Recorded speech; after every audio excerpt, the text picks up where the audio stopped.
ওপরে এতদিন পর আর কি নিয়ে এসছো দেখি?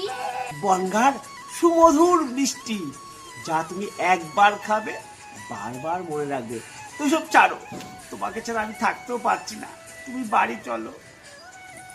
যাবো না, সেটা আমি তোমার উপর রাগ করেছিলাম যে তুমি একটা বারের জন্য আমাকে উইশ করোনি।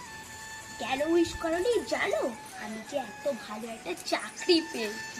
তুমি খুশি হওনি? যদি তুমি খুশি হতে তাহলে তো আমাকে উইশ করতে বলো।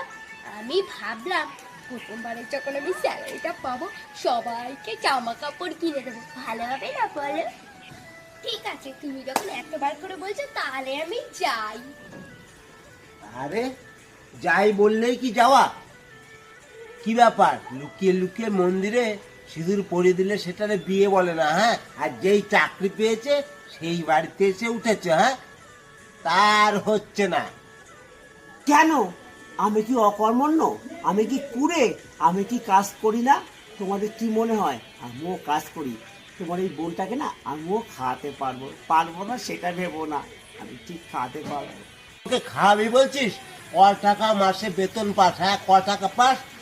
এসব কি দরকার বলার? আমরা তো দুজনে মিলে ইনকাম করলে ভালোভাবে চলবে সব। বড় করলাম কি, এতদিন ধরে চাকরি বাকরি পালাম কি এর জন্যে? বল বল, তুই ক টাকা মাইনে পাস? হ্যাঁ, কয় টাকা পাস?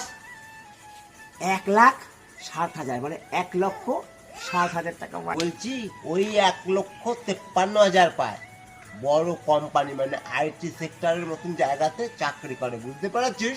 বলছি তুই কত পাস মাইনে? হ্যাঁ, তুই কত পাস? ও পায় 1,53,000, আমি পাই 7,000, তাহলে কত হচ্ছে? 1,60,000 হচ্ছে না? টুকরা চাকরি করার আর জায়গা পাও না, না?